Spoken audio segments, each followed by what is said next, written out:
Welcome back to The Breakdown with me, NLW. It's a daily podcast on macro, Bitcoin, and the big picture power shifts remaking our world. What's going on, guys? It is Monday, March 4th, and today we are talking about some very interesting new allies in a big legal case. Before we get into that, however, if you are enjoying The Breakdown, please go subscribe to it, give it a rating, give it a review, or if you want to dive deeper into the conversation, come join us on the Breakers Discord. You can find a link in the show notes or go to bit.ly/breakdownpod. Hello, friends. Well, I am just casually watching Bitcoin rip past 66,000 while I record. To keep in mind, for perspective, Bitcoin has only spent around 2 days in its life above these levels, so this could be a very interesting week. However, somehow we are not talking about that today. Instead, we are talking about Breakdown sponsor Kraken and their fight against the SEC. Quick note here, I think most of you know this, but just to be clear, when we do sponsorship on The Breakdown, sponsors have absolutely no editorial control. I don't give preferential coverage. In fact, frankly, I tend to avoid sponsor topics more than I might even otherwise to avoid any sense that they're buying their way onto the show. When a sponsor joins, it's because they like what we talk about here. Point being, I'm covering this because I think it's a really big deal for crypto, not just for Kraken. Now, with that out of the way, Kraken has received some unexpected assistance in defending against the SEC's lawsuit. A group of attorneys general across 8 states have filed a joint amicus brief arguing that the SEC has stepped far outside its jurisdiction. An amicus or friend of the court brief allows a third party to explain the state of the law with the aim of helping the judge reach the correct decision. Amicus briefs have played a pivotal role in prior crypto cases, with numerous third parties influencing the outcome of hearings in the Coinbase and Ripple lawsuits, among others. This amicus brief was filed by the attorneys general of Montana, Arkansas, Iowa, Mississippi, Nebraska, Ohio, South Dakota, and Texas.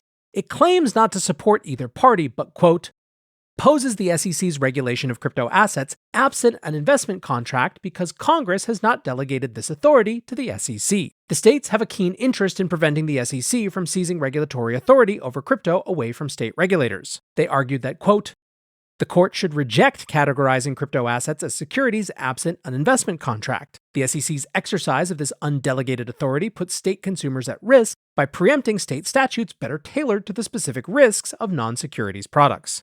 Whether crypto assets are investment contracts is the key issue in the Kraken lawsuit, alongside other crypto cases which involve the Howey test. The SEC are claiming that Kraken operates as an unregistered securities exchange, pointing to a number of crypto tokens as a form of investment contracts. The regulator is now arguing that an investment contract can exist even though crypto tokens generally grant no underlying rights to business revenue. Instead, they are arguing that buying access into a crypto ecosystem should be considered akin to an investment contract. The next step in this case is for the court to consider Kraken's motion to dismiss. Kraken has argued that the SEC has failed to identify an investment contract between Kraken users and token issuers. They said that success in this lawsuit would set a, quote, dangerous precedent of overreach by the regulator. Kraken noted that there is, quote, no limiting principle to the SEC's authority if they are allowed to move forward with such a nebulous definition of an investment contract. In addition to the state's attorneys general, a slew of other amicus briefs were filed late last week as well. A range of blockchain advocacy and lobbying firms, as well as Senator Cynthia Lummis, have weighed in on the case, with their briefs largely mirroring the filings in the Coinbase lawsuit. This is one where it is worth reading the full thread by Kraken Chief Legal Officer Marco Santori, who does a great job not pitching Kraken's case, but just explaining things in very plain terms. Marco writes, last week, you read Kraken's motion to dismiss the SEC's case against crypto. Today, you're reading about a regulatory power grab, how the SEC has appointed itself crypto regulator and that the SEC puts consumers at risk. But wait, that's not Kraken talking. That's 8 state attorneys general in a new explosive court filing. Here's what just went down. Kraken has long advocated for clear, concise rules for digital asset exchanges from Congress. There are multiple bills pending right now on both sides of the Hill. Kraken even testified before both the House Financial Services Committee and the Agriculture Committee. We testified that Congress should make new rules that limit the SEC's jurisdiction in favor of other agencies. The next day, the SEC called to say they were going to sue, and they did.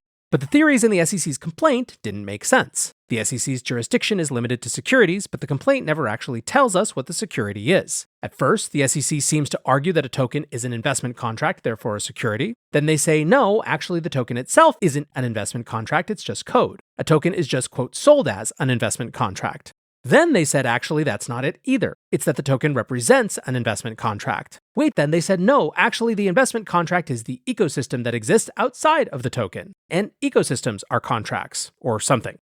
There are plenty of problems with the SEC's argument. Chief among them, it has no limiting principle. Beanie Babies, Rolexes, and as we argue, De Beers diamonds would all be securities under this theory. The SEC wants a federal judge to hand them authority over any asset that could increase in value, security or not, investment or not. Trouble is, there are already cops on that beat. Enter the states. 8 of them, actually. Montana, Arkansas, Iowa, Mississippi, Nebraska, Ohio, South Dakota, and Texas.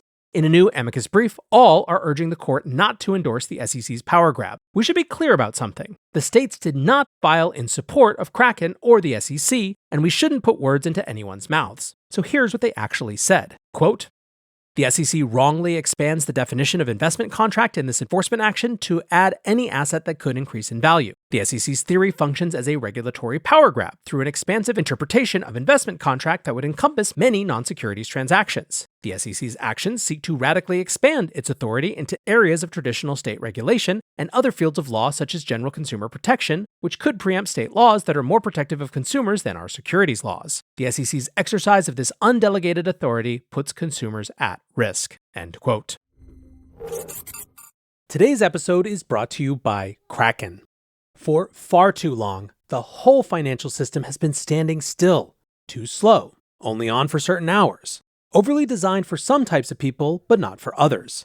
Crypto, at its best, represents progress. It asks the question, what if? It invites people in instead of leaving them out. It's on 24/7, 365, and moves at the speed of real life. Not everyone believes it. We've got our fair share of detractors, but that's the way it always is when you're building something new. Kraken is a crypto company that has been through the highs and lows of the industry, facing forwards towards progress throughout. And now they're inviting us to see what crypto can be. Learn more at kraken.com/thebreakdown. Disclaimer, not investment advice. Crypto trading involves risk of loss. Cryptocurrency services are provided to U.S. and U.S. territory customers by Payward Ventures Inc., PVI, DBA, Kraken. Hello, breakers. Today's episode is sponsored by Ledger. As another cycle ramps up, it's another chance to think about your Bitcoin custody best practices, and of course, to help all the new folks do the same. Ledger is the global platform for securing Bitcoin and other crypto.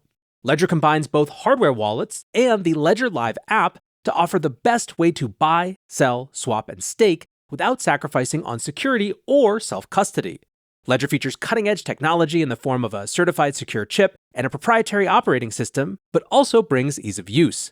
This makes Ledger a safe and secure way to manage your digital assets without all the stress. Check out the link to the Bitcoin Ledger Nano in the show notes. 5% of all sales of the Bitcoin Ledger Nano go to support Bitcoin development. Thanks once again to Ledger for supporting The Breakdown. It really isn't Kraken's place to thank the states for weighing in. They're neutral on SEC versus Kraken. They're focused on the specific unconstitutional expansion of the SEC's power and focused on consumer protection. Nonetheless, we're pleased to see these cogent arguments given a voice. Others have weighed in too. Blockchain Association, Senator Lummis, Paradigm, Chamber of Digital Commerce, and Investors' Choice Advocates Network. Kraken will fight in the courts and we will win, but years of litigation do nothing to protect American consumers. It is time for all stakeholders to come together, including this U.S. administration, to support the bipartisan bills that Congress has worked tirelessly over many years to develop that will bring consumer protection and regulatory clarity back to the U.S. markets. Now, if your ears blurred during that, Kraken CEO Dave Ripley sums it up even more concisely, saying, first, a growing number of people, then companies and organizations, and now even governments across the United States of America are calling out the SEC for their overreach and negative impact on American citizens. So this is a big deal. I think Santori and Kraken are right to point out that this is much more about SEC authority than it is about an alliance with the crypto industry or Kraken specifically. But it is pretty hard to state how impactful a group of state attorneys general filing an amicus brief could be. Staying on the theme of the SEC for a moment, SEC Commissioner Hester Peirce took the stage at ETH Denver to underscore how disastrous the regulator's approach to crypto has been over recent years. Peirce said the regulator has been stuck in enforcement-only mode, stating, "You don't go after people who are asking you for some clear rules around how to proceed in this space." She added that it would have made a lot more sense to focus the agency's limited resources on going after the bad actors engaging in fraud. Over the past year, much of the agency's attention has been focused on going after firms who failed to register with the SEC. All the agency really has to show after all that hard work is a settlement with Kim Kardashian and Stoner Cat's NFTs. Peirce highlighted how useful this strategy has been, adding, "When you're talking about registration violations because someone has touched a crypto asset, then we come in years later and say, that is a security. It seems pointless because you're bringing a case against someone where there's no allegation that anyone was hurt." Although Peirce maintained that registration obligations are important, she pointed out the incoherence of running an enforcement strategy without providing guidance to the industry. She said, "If you're not willing to tell people what a security is, it seems very unproductive to go in after the fact and just start picking people off for not having registered."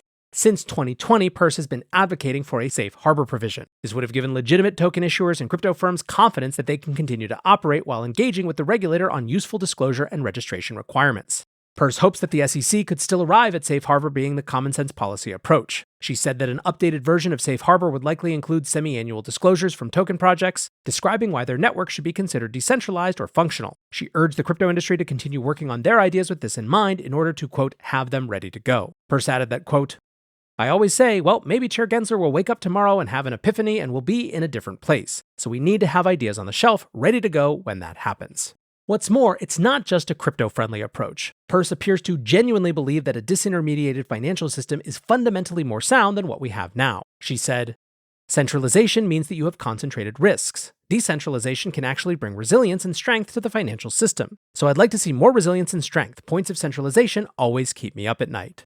Peirce noted that the entire concept of decentralized systems has flummoxed regulators, who have for decades used oversight of trusted intermediaries as their way of engaging with the financial system. She said, quote, "The whole concept of decentralization stands very much in contrast to what we're used to at the SEC. When you have people working together and someone interacting with code instead of with a person or entity, it's a real challenge for the SEC to figure out what to do with that. Recent rule proposals from the SEC have attempted to jam decentralized systems into the same role as centralized intermediaries with the same set of ill-fitting regulatory requirements." Her point was that the SEC needs to get back to the basics, stating that it isn't even necessarily the SEC's role to, quote, get comfortable with crypto. Instead, she suggested, "Our job is to figure out where the securities laws are impacted to try and help people get disclosure when there are securities, and then let people make their own decisions." To me, it's clear that the unspoken commentary from Peirce is that the industry needs to be making preparations for a post-Gensler SEC. Gensler's term as SEC commissioner finishes in 2026, and it's highly likely that there might be a very different attitude and approach in that role after that. So that's what's going on in the US. Obviously, these are really significant changes, but a couple quick notes around the world before we get out of here today.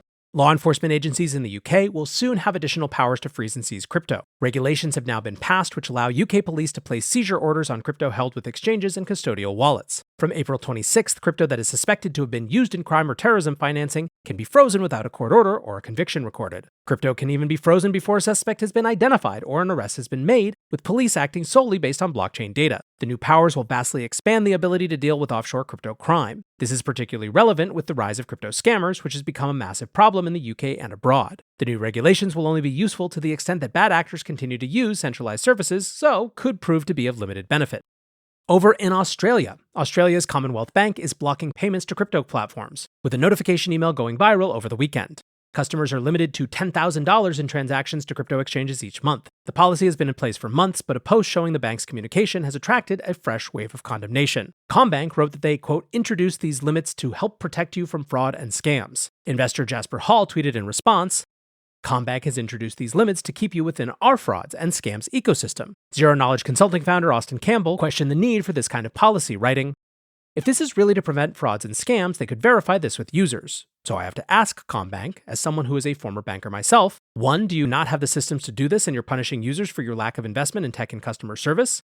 2, do you have data showing fraud is so rampant that 10K AUD is an appropriate limit for everyone no matter what, and you don't need to evaluate transactions individually? 3, do you just have an ulterior motive and want to tell your customers how they are allowed to spend money? I'm open to other explanations, but unless you can substantiate 2, and if so, you should show the receipts, my only possible conclusion is people shouldn't use you as a bank. Today it's crypto, tomorrow it's whatever you feel like it should be, after all."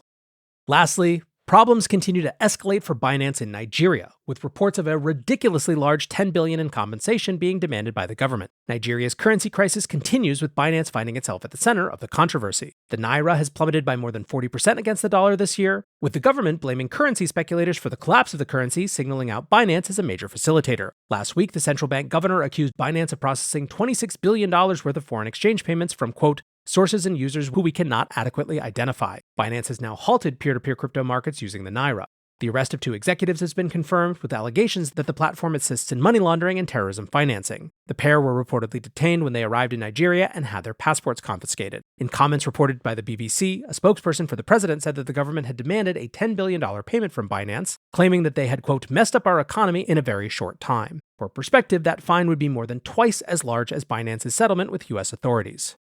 This low-key feels like a very big story to me. It's the first time I've seen a crypto exchange blamed for a currency crisis. But boy, if that is a new line of argument from a beleaguered government, watch out. Anyways, friends, that is going to do it for today's breakdown. One more big thank you to the sponsors for today's show. Go to kraken.com/thebreakdown and see what crypto can be. And of course, big thank you to Ledger. Check out the Ledger Bitcoin Nano, where 5% of profits are going to Bitcoin development. Until next time, be safe and take care of each other. Peace.